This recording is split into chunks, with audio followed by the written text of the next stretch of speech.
Beneath the sparkling flapper dresses and the glitz and glamour of the roaring 20s lie numerous mysteries that we still discuss even today. For example, the famous question, who was truly responsible for the Lava Lake crimes? It's likely we'll never know the answer, but that doesn't make it any less interesting.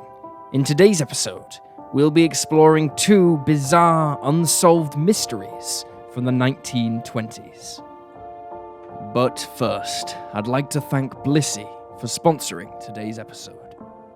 You've likely heard the truth that the key to a good life is an even better night's sleep. Without a doubt, sleep is essential in setting yourself up for a productive and enjoyable day. To be able to get up every single day and attack the daily routine with energy and passion is an absolute must. But it wouldn't be possible with fatigue and drowsiness that a lack of sleep creates. That's why we've partnered with Blissy to help us achieve consistent sleep and reach our full potential. Blissy is the unparalleled leader in the pillowcase market, providing only the finest quality of silk pillowcases with unlimited benefits.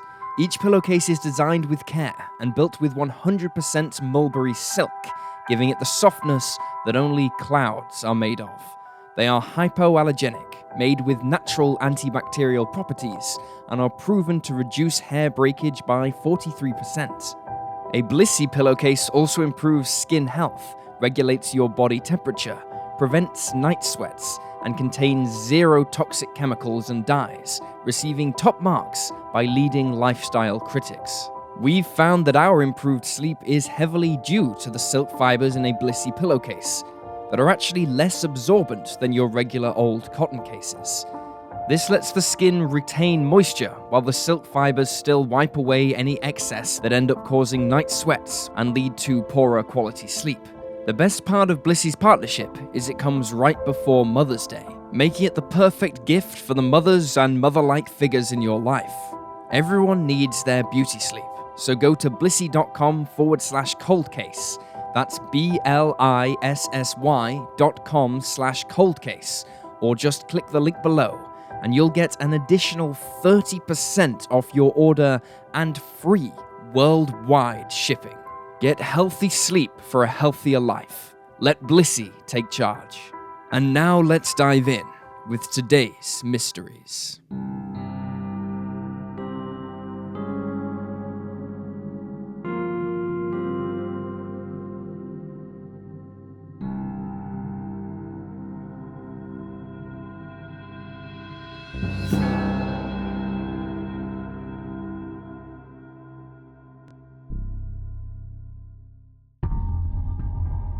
Joseph Elwell. Joseph Elwell was born on February 24th, 1873, in Cranford, New Jersey. Raised in a lower middle-class household, he spent his childhood attending Phillips Academy in Andover, Massachusetts, before beginning to work as an insurance salesman in New York in his teen years. During this time, he began learning to play modern-day straight bridge, after utilizing his wit and charm to enter a men's club. Joseph was talented and a natural. By the age of 18, he became known as the Bridge King of Manhattan and the Wizard of Whist. Joseph was a regular winner and quickly accumulated vast amounts of wealth, which allowed him to purchase a New York brownstone, a home in Palm Beach, Florida, 20 horses, 5 luxury cars, and a yacht. His reputation preceded him, and he became known in elite circles. His social standing was boosted further when he met and married Helen Derby, whose cousin had recently tied the knot with Ethel Roosevelt, Teddy Roosevelt's youngest daughter. Joseph also became close with Harold Vanderbilt of the influential and affluent Vanderbilt family. Harold was described as a champion yachtsman, innovator, and a railroad executive. Along with his wealth, fame, and social connections came new opportunities for Joseph. His wife helped to establish him as a bridge tutor for children of the elite, and he began writing books on the game. However, as Joseph's wealth grew, so did his infamy. He soon became known for carrying on with women who were either married or considerably younger than him, sometimes both. By 1916, his wife Helen had filed for separation, taking their son with her, and by 1920, she was negotiating a divorce. Despite the fact that Joseph's reputation was taking a bit of a turn, nobody thought he would wind up dead. It was not believed that any of the enemies he'd made would go to such extreme lengths. But that changed in the summer of 1920. Between 8:15 and 8:30 a.m., on the morning of June 11th, Joseph's housekeeper, a Swedish woman named Marie Larsson, entered his home at 244 West 70th Street to carry out her usual household tasks, but found it was strangely still and quiet inside. When she called out for her employer, she heard nothing, and she was surprised when she approached the living room and found that it had been locked. Using her own key, she opened the door and found Joseph sitting in a recliner chair, the morning's newspaper in his lap, and some of his mail scattered on the floor. He was still in his pajamas. She called out to him again, but he didn't reply. Joseph was normally a jovial and courteous man, and she was surprised that she was being ignored. However, moving closer, Marie realized she wasn't being treated rudely. Joseph was dead. Or at least, he looked it. He was unresponsive, and there was a bullet hole in the center of his head. Furthermore, he looked nothing like he normally did. He appeared to be a bald and toothless old man. Joseph wore wigs and dentures, but was never seen without them.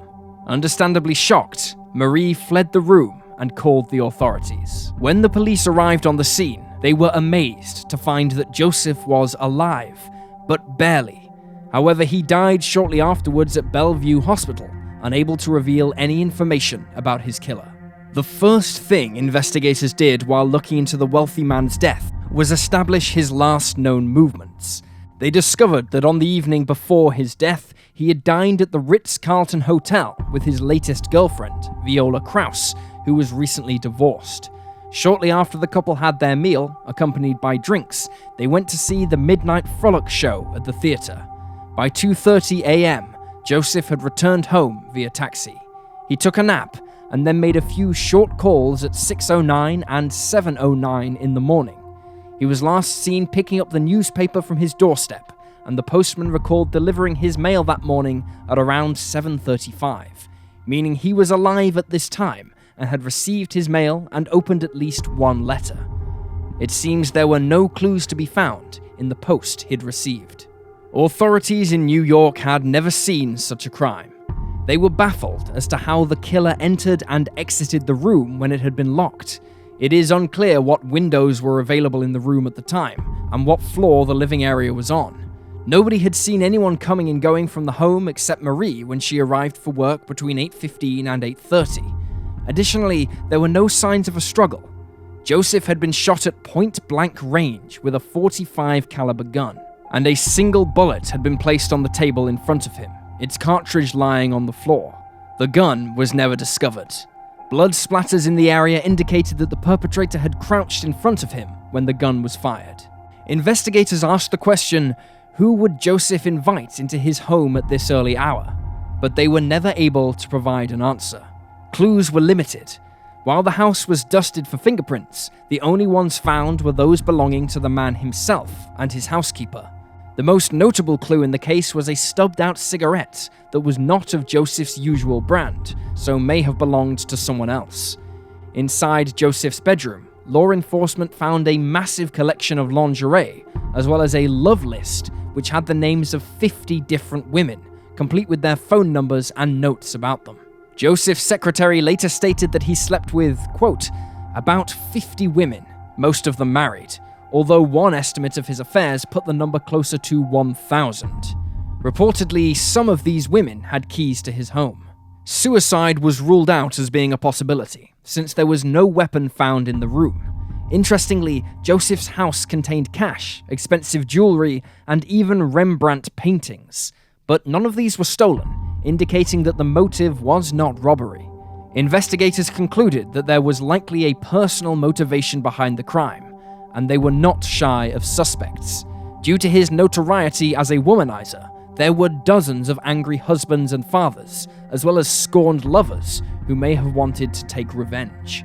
For a short period of time, Helen Derby was considered a suspect in the case. However, she was later cleared of involvement. Similarly, the ex-husband of Joseph's date for the night was also investigated and cleared. Although there were likely people unhappy to have lost to Joseph during a game of bridge, it seems unlikely he would be killed because he owed someone money, since he was such a wealthy man. Although it is certainly possible he was killed because someone else owed him money. In 1921, one man confessed to the crime, but it was quickly discovered he was mentally unstable and had no connection to Joseph whatsoever. It is believed that the man wished to be given the death penalty so as not to burden his family further with his problems. Despite the best efforts of the police, the identity of Joseph's killer has remained a mystery. The New York Times, which covered the case on a near daily basis until the end of July that year, described it as among the most remarkable in the annals of crime in this country. Elsie Walker. In 1928, Elsie Walker was living in Papamoa, New Zealand, with her Aunt Constance and her uncle Frank Bailey. The couple had a farm in the area and had agreed to take Elsie on as an employee, where she would work as a live-in housemaid and lady's companion. This was not an uncommon arrangement at the time. However, Elsie was not treated at all like family, but strictly as an employee. While everyone else had their own warm, thick, dedicated bedroom, the 17-year-old girl was relegated to an enclosed porch where she had a bed and a chest of drawers. While she carried out the laborious daily tasks of running the home, she was constantly supervising her 3-year-old cousin. She was frequently left alone in the house with the child, while everybody else went out to socialize. Life for Elsie wasn't easy. She worked all day, babysat for her cousin, and was mostly excluded from social gatherings. Whenever she was allowed out, she would be forced to go in the company of one of her older male cousins, and she was under strict instructions not to mingle with the local boys her age. Furthermore, her cousins were told to treat her as a maid, not as a family member. A shy and introverted girl, Elsie would often turn down invitations to dance on the rare occasion she was brought along to a social gathering, and could often be found sitting alone and watching the world carry on around her. On September 29th that year, Elsie allegedly hit her head on a windowsill while cleaning. There are few details about this incident available. Afterwards, she reportedly began to act strangely. 2 days later, her aunt found her in a daze, eyes unblinking, and her mind elsewhere. Elsie told Constance that she was cleaning the china cabinet, but the item in question hadn't been touched in days. When Constance told her niece to gather up the washing, the teenager stood, unmoving, eyes glazed over. Later that evening, another relative of Constance's came to visit. She lived in Auckland and always brought back grand tales of what it was like to live in one of New Zealand's most exciting and bustling cities. It's unclear what exactly happened at this point, but Elsie reportedly became angered by the woman's stories. The following morning, the 17-year-old was reported missing alongside the family's vehicle, a blue Overland Whippet. 2 days later, on October 3rd, a woman in South Auckland reported a car that matched the description of the Whippet. She said it had been there since the morning before, and that it appeared to be abandoned. There was no sign of the driver. The car was soon confirmed as being the one that belonged to the Bailey family. It was 200 miles from home, and the journey between the 2 points would have taken about 8 hours. Interestingly, one of the vehicle's tires had been changed. Elsie had no driver's license, so it's unclear how she would have been able to change a tire, especially on her own, as she was a small, slim girl, standing at only 5'2", and the vehicle was rather hefty. Her Aunt Constance later told the media that she believed Elsie had learned to drive by taking the family car out around their land when nobody else was home. The vehicle would also have needed to be refilled at some point during the journey, and it was parked away from Auckland, which was odd, since it was theorized that Elsie had taken the car to drive there, as she had always wanted to visit. A newspaper at the time believed that the teenager would have had to push the vehicle 400 to 500 feet away from the home before she could leave in it unheard. On October 5th, Elsie was finally found. Her body had been dumped in the brush 7 miles from the suburb of Panmure, East Auckland, and she'd been dead for 3 days. The post-mortem examination carried out on her body revealed few clues, only that she had suffered a fractured skull. This injury was so severe, it would have caused her to immediately lose consciousness, which made investigators believe this was not the same injury she had sustained after banging her head on the windowsill a few days earlier. Notably, there were no signs of hemorrhaging or brain injury. Reportedly, half of her face had been eaten away by animals, which has caused some to question whether perhaps she was hit on the side of the face, but no evidence has been left due to erosion by animals. Elsie's cause of death was never determined. She had no possessions on her person, and there was nothing in the car, such as a suitcase or a bag, to indicate that she'd run away and planned to stay elsewhere. Her aunt claimed that she would always carry a few £1 notes on her, but these were missing from the scene.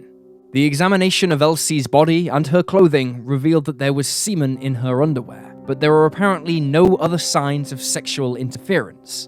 The potential of sexual motivation caused authorities to look at Elsie's male cousins, especially her eldest, William Bill Bailey. Bill lived in Auckland with his wife, but the two were reportedly living apart at the time of Elsie's death, and they were short on money. He was unable to fully account for his whereabouts, but does not seem to have been thoroughly investigated as a suspect. After the inquest had closed, a witness came forward and reported seeing Bill on a train to Papamoa on the afternoon of Elsie's disappearance. If the sighting is to be believed, then it's possible Bill was the one who drove the vehicle back to Auckland, accompanied by the 17-year-old. However, another witness, deemed to be credible, placed Elsie in Panmure alone at 8:15 on the morning of the 2nd. She was 1.5 miles from where her body was discovered. All of Elsie's cousins denied having any type of relationship with her. One of the more interesting aspects of this case is the fact that Bill was actually hanged, aged 28, after he was convicted of murdering his neighbors in 1933. Samuel and Christabel Lakey had been killed on their farm in October that year. The case made national headlines and was so sensational that 2 books were written about it afterwards. Furthermore, there were 3 other unsolved murders in 1933 that some think Bill may have had a hand in. All 3 victims were shot, and Samuel was also shot, while Christabel had been struck in the face and then held underwater until she drowned. Bill had attempted to flee the scene by leaving behind a suicide note and going on the run, but he was quickly tracked down and arrested. Notably, Bill had been friends with his neighbors until they accused him of killing his cousin.